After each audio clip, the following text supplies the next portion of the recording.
Annie, you want to introduce yourself?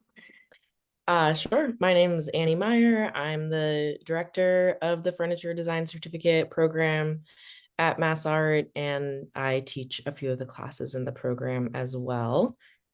Mitch, do you want to introduce yourself?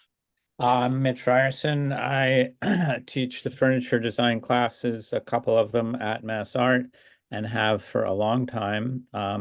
There are other furniture classes as well as mine, but I've taught a lot of the certificate classes. So yeah. What And about you, Ellen? I'm Ellen Adams. I'm the full-time woodshop manager, and I'm kind of peripherally involved in the furniture program. I have taught some courses in it, and I'm involved with the students and sort of their day-to-day as they work in the shop. All right. Joe, do you want to introduce yourself? Yeah, sure. Hey, Joe Doucette. I am the person who takes care of admissions for all of the certificate programs. So if you are after this presentation interested in applying and you have questions about your application, you can contact me.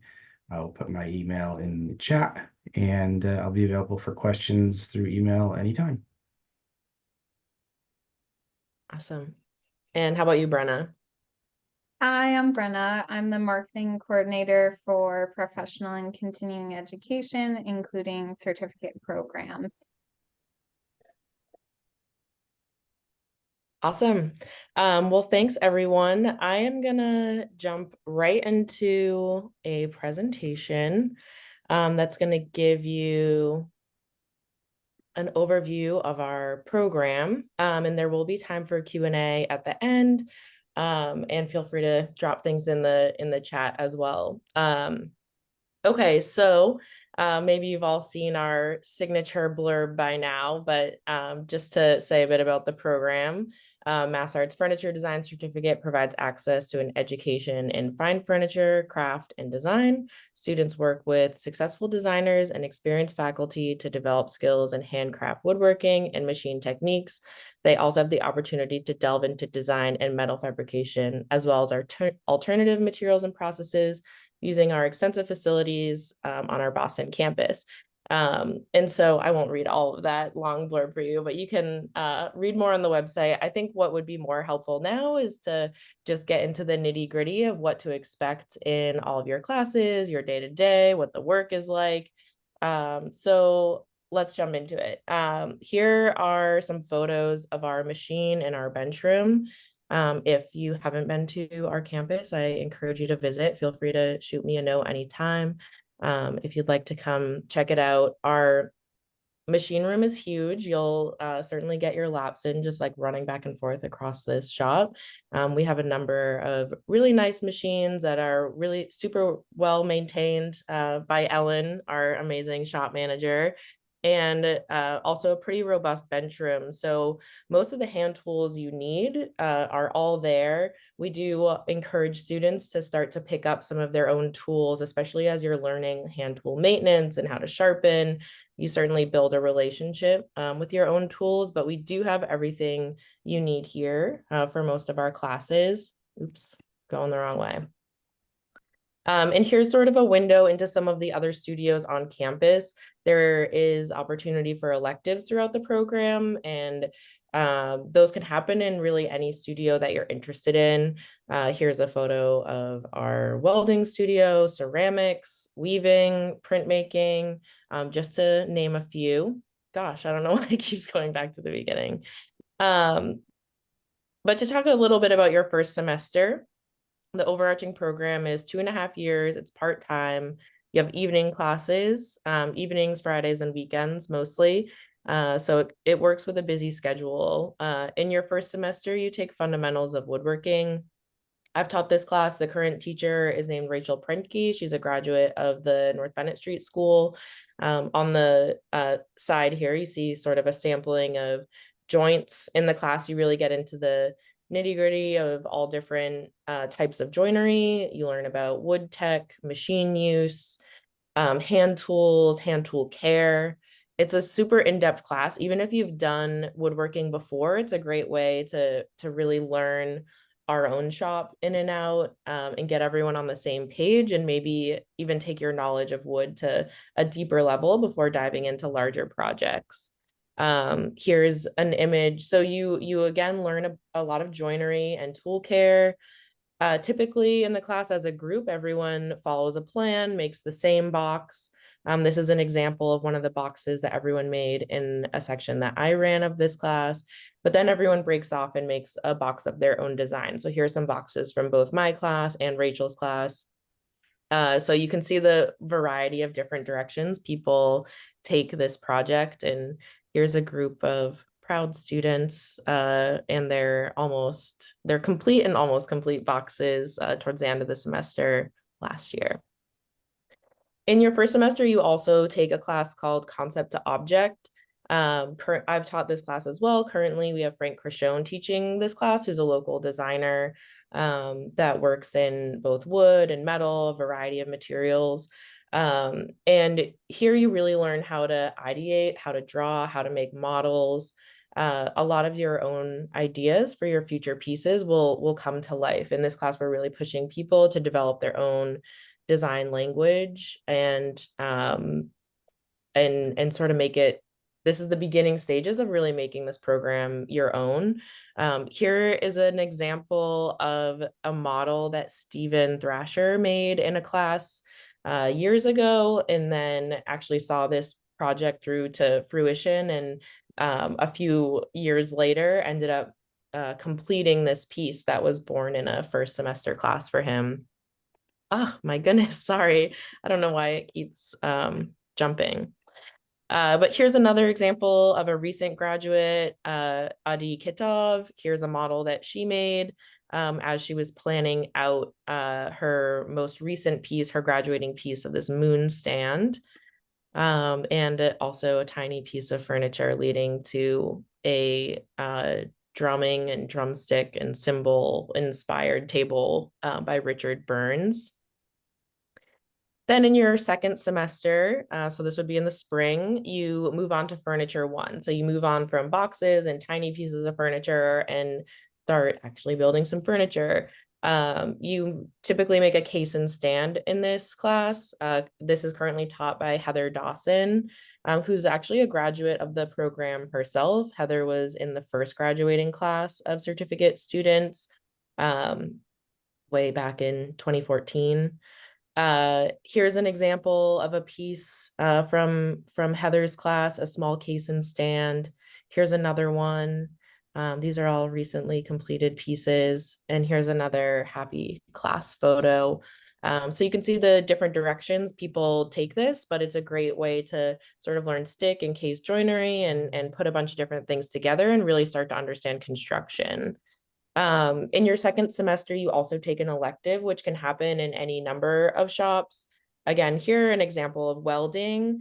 I think I have another, yeah, here we go. Here are some examples of directions people have gone in their elective space. On the two right images, one's by Mario Davila, one's by Liz Welch. Both were made in the Foundry class, and they experimented with making cast furniture. On the left, you see a woven model by Stephen Thrasher, which led to, he made that in a sculptural weaving class taught by Natalie Maybach. And a number of furniture students have actually selected this as an elective and found great inspiration from it. They love working with Natalie. The bottom image is an example of how this practice of 3D weaving influenced Stephen's later furniture designs. And he ended up making all these wooden weavers to assemble a small coffee table. Then in your third semester, you move on to Furniture 2. This is when you really have your chance to shine. In this class, many students start building some of their earlier prototypes from concept to object. They're really pushing their own designs and sort of dipping a toe into taking more control over their body of work. In this same semester, you also take a class called Applied Techniques. The Applied Techniques class for the last couple of years has run on sort of a module system where every 3 weeks your faculty is changing, and your faculty member is sort of an expert in whatever technique you're studying at the time. So you'll do 3 weeks of bent lamination, 3 weeks of steam bending, 3 weeks of carving and shaping. We also do a turning module. You do 3 weeks of wood turning, and for that, we actually go to the North Bennett Street School to use their super robust and beautiful turning studio. There are lathes at MassArt, but there are more at North Bennett, so we can have everyone turning at once. And this class is always a huge amount of fun, just pulling together all these faculty, and students have, I'm gonna learn to stop pressing that button eventually. Here's an example of students experimenting in unconventional ways with bent lamination, and here with steam bending. So you make a lot of wild samples in this class, and those certainly influence students as they decide what to do in their next steps and their future designs. In the next semester, your 4th semester, so this would be your 2nd spring, you start to think more seriously about your project development. Many students will start to incorporate some of those more advanced techniques like the wood turning, the bent lamination, steam bending, whatever they may be interested in. Here are some more images of models by Richard Burns. This is a practice we really try and keep up with throughout the program, especially as you move on towards your final projects, which are often quite complex. It's really amazing some of the things students have pulled off. And in this moment, you also have time for another elective. Here's an example of our ceramics studio. And then in your final semester, you complete your final project. It's your capstone piece. And then in the end, you are expected to show your final collection in one of our signature furniture shows. Here are a few posters from recent furniture shows that we've had. This is an annual showcase that our graduating students are really highlighted in, but other students who are along their journey still have the opportunity to participate, whether they're showing just a box or their case and stand or some other project along the way. So there's an opportunity to exhibit yearly. The faculty and staff also put pieces in this show. We also like to show off a few pieces from our BFA programs. The shop is a really beautiful place of cross-pollination where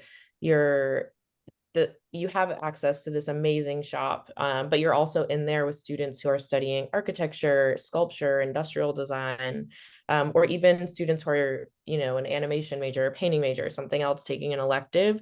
So it's a really great space for picking each other's brains and learning from each other. So there's always a few really wonderful BFA pieces in these shows as well. Here's a bird's eye view of a show that Mitch and I curated a few years ago. This might have been 2019. And this was called Not Your Granny's Rocker. And you can see how much of a hit the opening night was. And to introduce some of the faculty, this is a bunch of us, not everyone. Everyone here has either taught or is teaching a full semester course within the last year or two, but there's additional faculty. Even Ellen Adams, who's here, has taught like a section of the applied techniques class. But here are a few of us. And here is some of our work. And then you might be wondering what you will make during your time here. And so in the following images and in the next few slides, you'll be able to see how students really do develop their own style. I think this is something that is pretty unique to our program versus some of the others that are available. You can definitely see a consistent style amongst all of these students. The top row, Stephen Thrasher, graduated last year.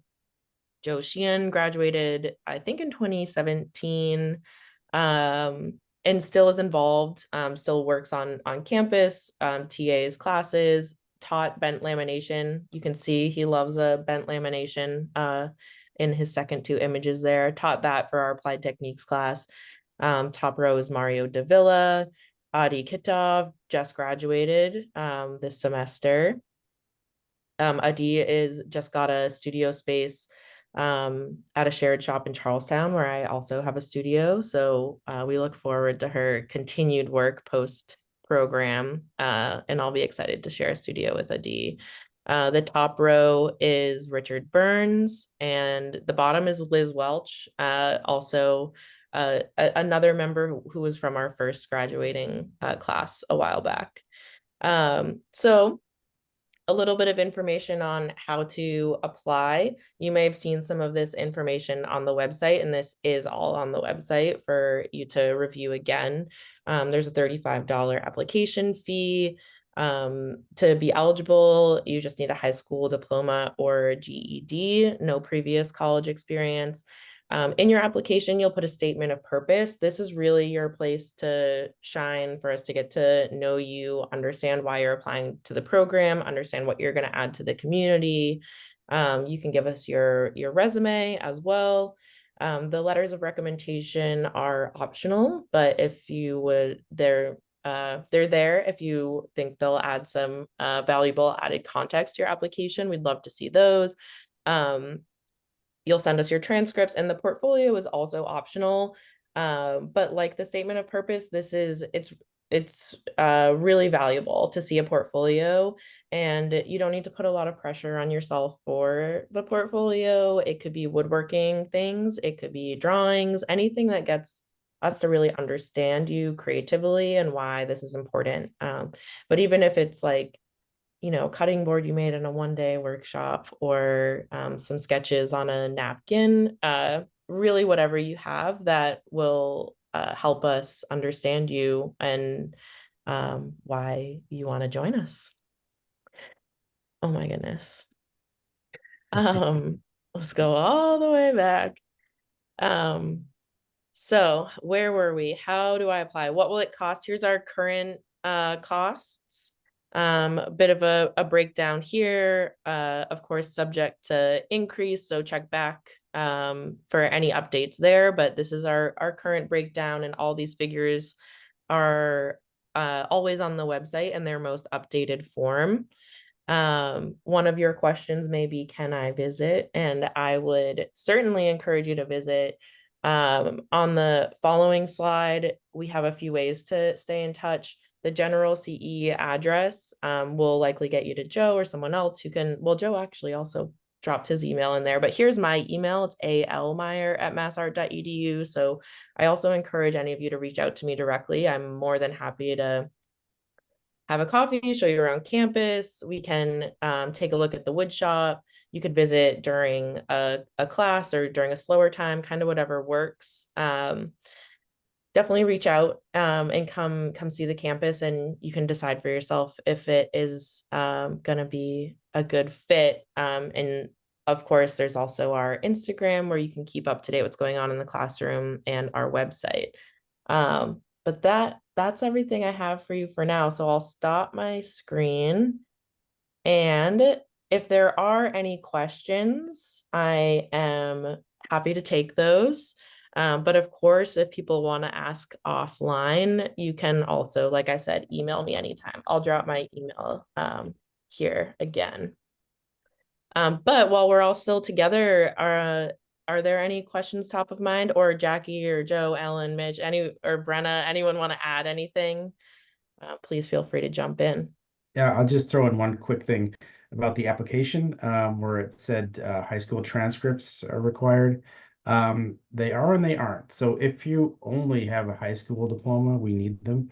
If you have college transcripts, we'll take those instead, because oftentimes I see applicants that have been out of high school for 20 plus years, but they have college, or some of them have masters or PhDs, and I'm just ask them, like, give me whatever transcript you've got in that case, whichever is the easiest. And getting a high school one from 20 years back can be difficult for some people. So if you've been to college, we'll take those.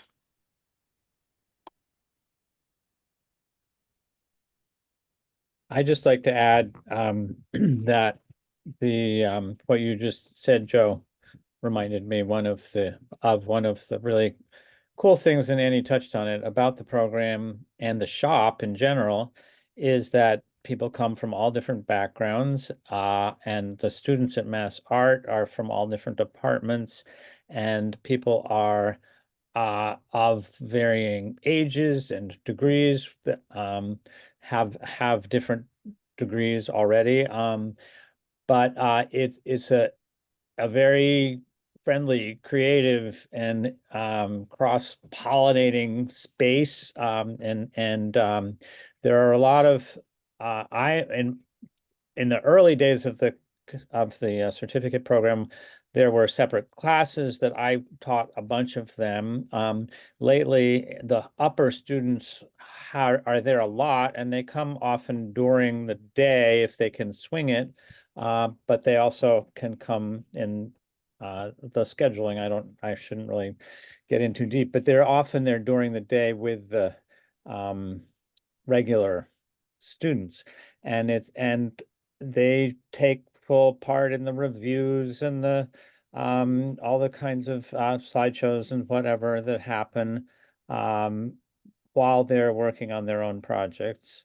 But I think it is a unique place in that it's a real variety, and it's very friendly, and there's a lot of very experienced people there who are really helpful for people to develop their own skills.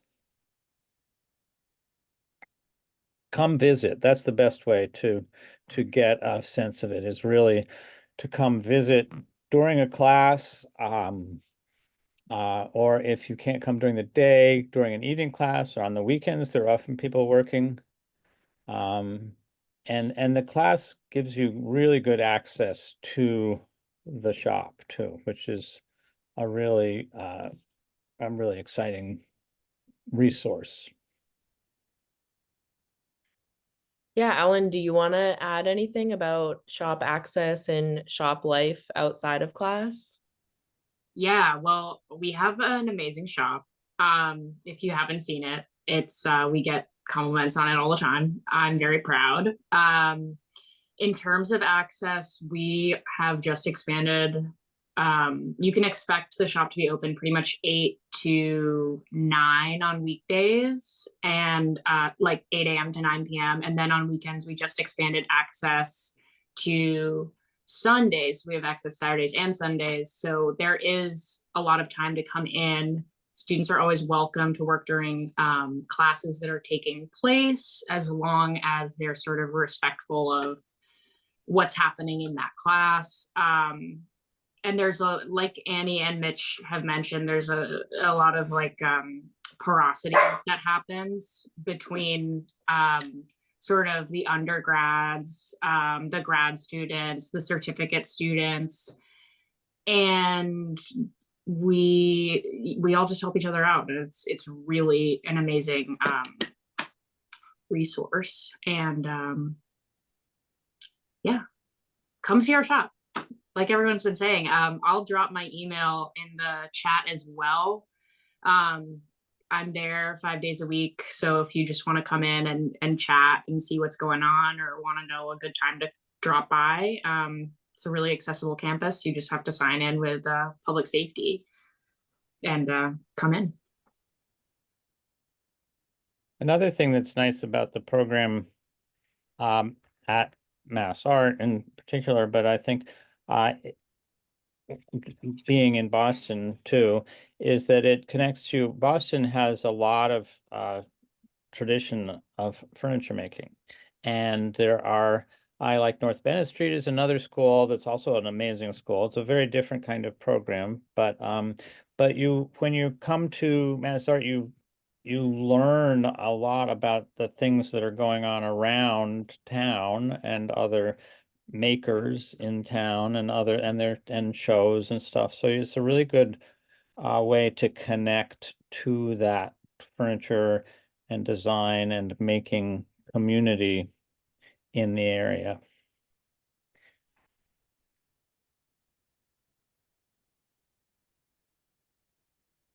Yeah, the program really has grown into sort of a sweet little family. And so at a lot of the openings and stuff around town, there's always events happening outside of class time. There's the show that I mentioned in the slideshow, but yeah, often there's opportunities to show in MassArt's gallery and SOA and other wood shows that we try and go together, even if they're not our own, as a group informally, but we try and keep each other in the loop about those things. And there are also always, in addition to all of us being eager to chat, there's typically alumni and students who are just as eager to chat. So I'm also happy to connect the dots there if you want to talk to anyone who's in it through a different lens.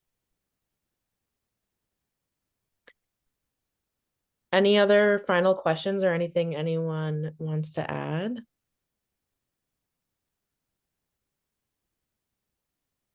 All right, well, maybe we call it there. You all have our contact info. And so I hope everyone enjoys the, oh, I see one question about the application deadline. Is April 15th, is that right, Joe? Well, yeah, there's kind of two deadlines for this application. So we're only taking apps for fall for the furniture design. But the application extends into June. So you could apply as late as June, but we're hoping, there's also a April 15th deadline for summer, but since we don't have a summer start date, June is really the deadline. But for furniture, we tend to, Annie could back me up on this, we sort of do them as we get them. So whenever you apply, we're going to try to get it reviewed relatively quickly. And if it's not quickly, come April 15th or April 1st, we're going to do a whole bunch of them at the same time. So, and then after that, it'll be another deadline of the 15th. So there's plenty of time to get your stuff together and get your application in. Mm-hmm. Okay, great. Yeah. But like Joe said, if you get it in early, you'll also hear early. So yeah, certainly be in touch, and I hope to hear from all of you soon. All right, shall we call it? Jackie, do you want to say any final words? No, I just want to say thanks for coming, everyone. And thank Awesome. you. Thank you guys. All right, bye. Thanks, Bye everyone. bye.